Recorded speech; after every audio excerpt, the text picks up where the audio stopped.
Hi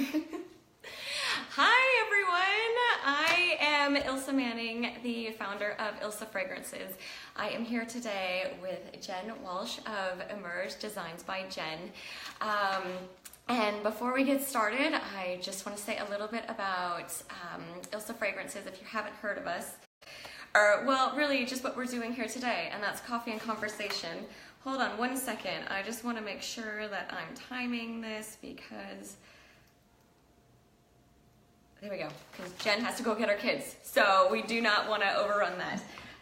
So, as you know, if you follow us on Instagram, I love coffee. And so today, what better to pair coffee with a fabulous woman and talk about the things that she has achieved and sharing how she has done it so that if this is something you're interested in, you could do it too. So we have our coffee from the coffee shop today. And hi Jenna, thanks for coming in. It's good to see you, or yep. So I'm the founder of Ilsa Fragrances, Ilsa Manning, and if you don't know about us, after the birth of my first daughter, I was inspired to create Ilsa Fragrances, and at its core, we encourage women to believe in themselves, understand their true potential, to be empowered by this knowledge, and to achieve their dreams. You are incredible, and you can achieve anything you set your mind to. And I do have a cheat sheet here, if you're wondering why I keep looking down. Our first fragrance is a powerful and sophisticated fine perfume called Infinite Number 1, because your potential capabilities and dreams are infinite. Okay, so that's the business side of everything, and now we can get started with chatting with Jen here. So, Jen. Hi, Jana. Tell me a bit about yourself and your path to creating your business Emerge, Designs by Jen. Can you describe your journey for us?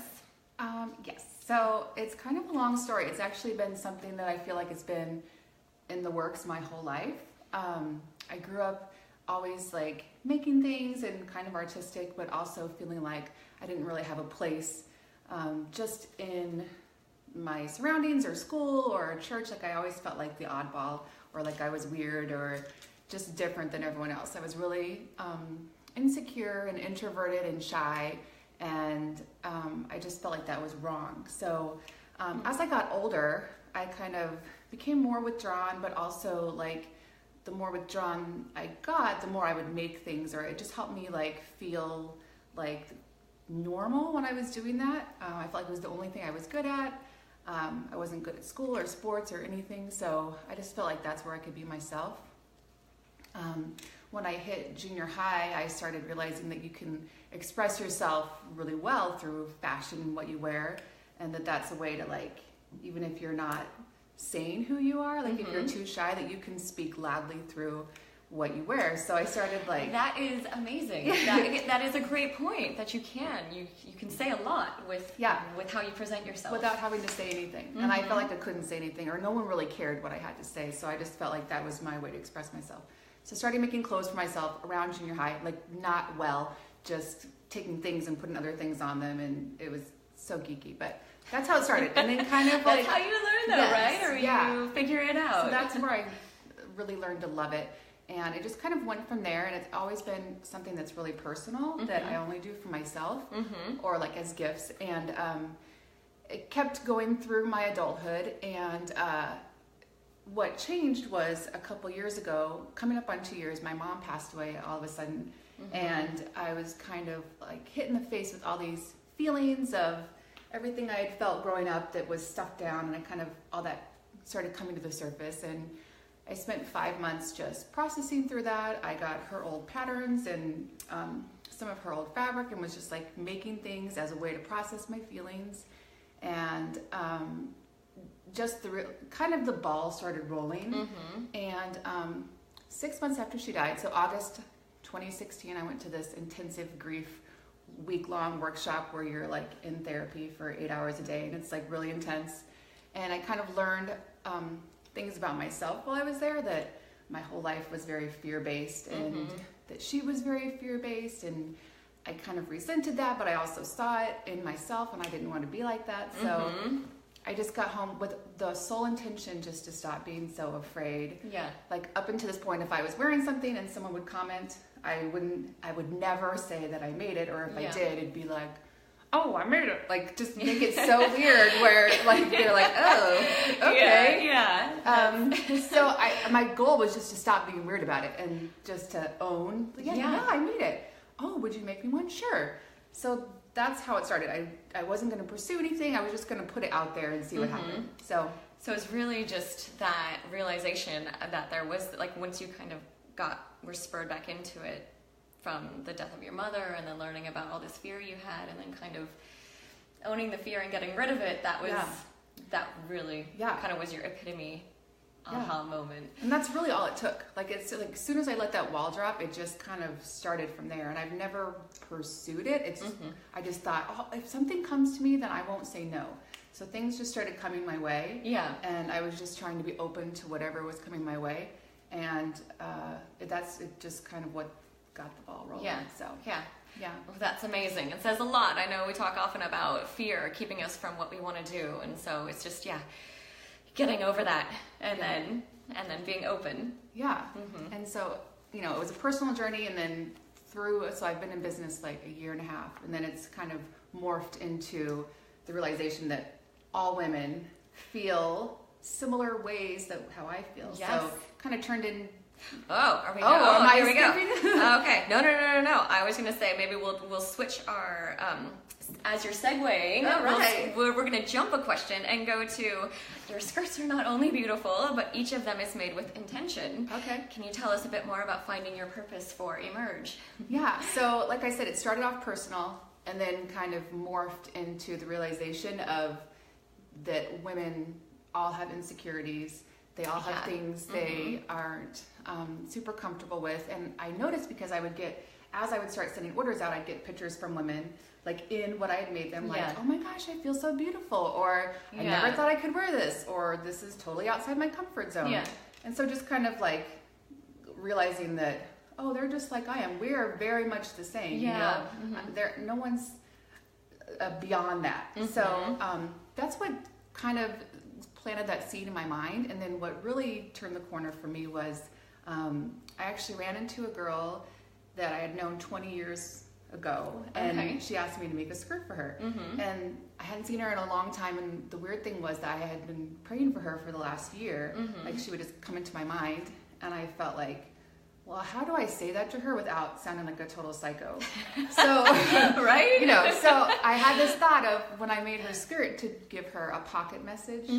So if you guys don't know what I'm talking about, like, all my skirts have pockets that are individual messages to each woman. So. They're absolutely amazing. Actually, number one, that there's pockets in your skirts, because that is the best thing ever. And number two, these pockets are... they are. The skirts themselves have these beautiful patterns, and then the pockets, yes, they have these messages, and it's such a great little kind of secret surprise. So if you, hi Christy, hi Amy. So it sounds like, yes, hi Amy. Sounds like I need to check out your designs, Jen. Yes, you do, and she is on Instagram at Emerge. So go check them out, and you can see all her different pockets. Okay, so getting back to your story. So that's how it started. I felt like I needed to tell her what I had been praying for her, or what my thoughts were, in a way that I couldn't say face to face. So I kind of did my first pocket message to her, excuse me, and posted that on Instagram. And then when I delivered it, it really opened up the door for conversation for me to be able to say, I've been praying for you. Like, I hope you don't think this is weird, but it was really a sweet bonding moment between us. She's since become a really good friend of mine. And after I left that, I was like, oh, I kind of just committed myself to doing this for every skirt now, So, but it's been kind of eye-opening to me that you can find, like, when you choose to look at someone as a person, that you can find something unique and beautiful about any woman. Yeah. You just have to take the time. So it's my favorite thing to do.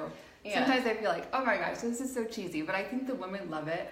I think that's it. That's interesting but I think it gives it such meaning. I think, it makes it more than just a piece of clothing. Right. What you're doing with it. You're putting these great wonderful intentions into it, and this, you know, just thinking I'm putting my hands down here. I feel like I've got my own pockets, but I don't. This like a secret source of power. Yes, you know, and that's exactly what I want. Like I want the woman to. Well, first of all, I want her to put it on and feel amazing, like it's been made. She picked the fabric. It's to her measurements. It fits her perfectly. Yeah. I want her to put it on and feel like a princess. But then I want it to be more than that, where it's something that she remembers a time when someone that didn't know her, you know, looked and saw who she was and really loved her just for being a woman and for being who she was. So I hope that they take that with them even after, well, hopefully they keep the skirt forever, but hopefully the thought stays with them even longer. So yeah. Oh, well, it's amazing. It really is amazing. So I recommend going Instagram and check out those pockets, because they're incredible. Okay, so we'll go back. So challenges. What are some of the challenges you faced as, 18 months ago when you started out on this journey? Oh, hold on a second. Hi, Christy. Do you do children designs and special messages like for your daughter? Well, that's how I started.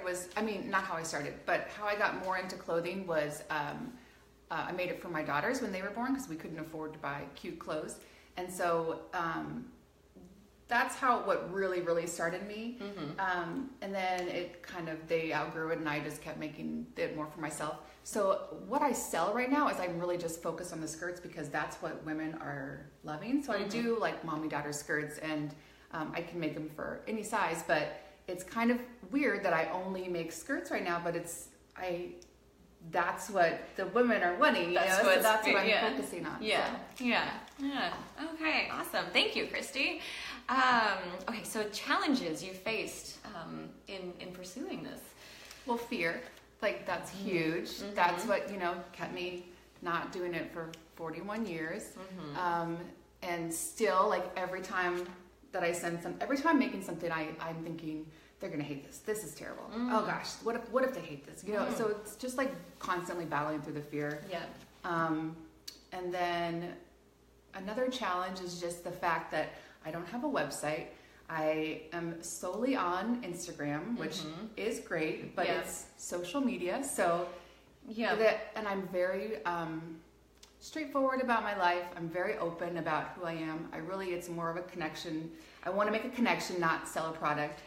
Which is what you do, right, for sure. But it also leaves it open for people to attack, if they don't like something about you. Yes. So that's the negative about social media, isn't it? Right. Everybody's out there, and there's this there is anonymity, you know, and and it's easy to say. And it's only happened once where it was really ugly, but it was immediately took me back to why am I doing this? I should stop. Yeah. I should just.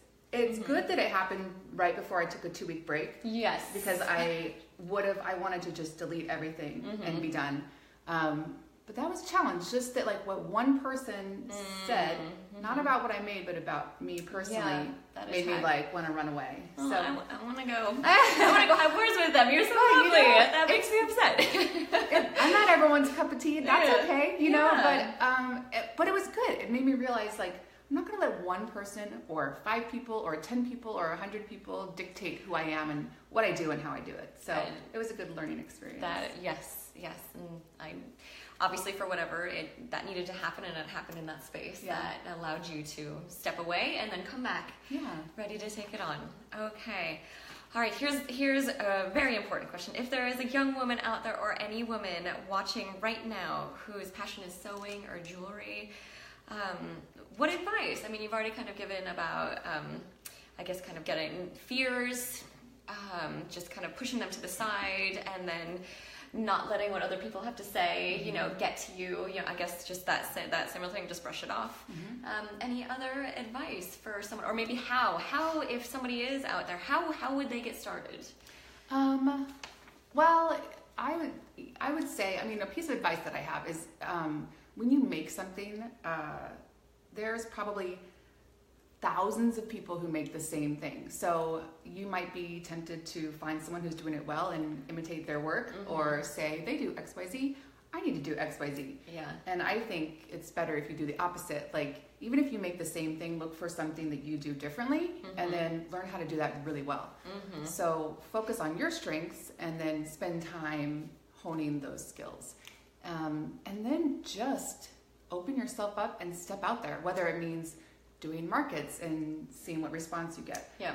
In the beginning, I would give a lot of pieces away just to see the response from the people I was giving it to, or the response that they would get when they wore it. That feedback is so valuable to know, to know, are you going in the right direction? Do you need to maybe take a turn one way or the other? And, you know, maybe some of your favorite things that you make aren't what's speaking to most people. That doesn't mean that it's wrong or that it's not valuable, but maybe you just need to like turn and find a way to change that into if you're wanting to sell things of what people do want. So it's just being open to change and without squishing who you are. Yeah. Okay, and I'm gonna have to cut it there. My timer's just gone. Oh. So, thank you all for joining us. I have more questions. Maybe we'll just have to do a second part, a two-parter. So I just want to say thank you so much, Jen, for your time, and thank you all for joining us today. Are you in the Phoenix area? Would you like to participate? Message us at Ilsa Fragrances. Or do you know a fabulous woman? My husband. Hi! Thanks for joining us. I love your wife too. Yes, she's amazing. Do you know a fabulous woman in the Phoenix area you'd like to highlight on a future Ilsa Fragrances Coffee and Conversation? Message us. Let's support one another in achieving our dreams. Have a great day, and until next time, see ya.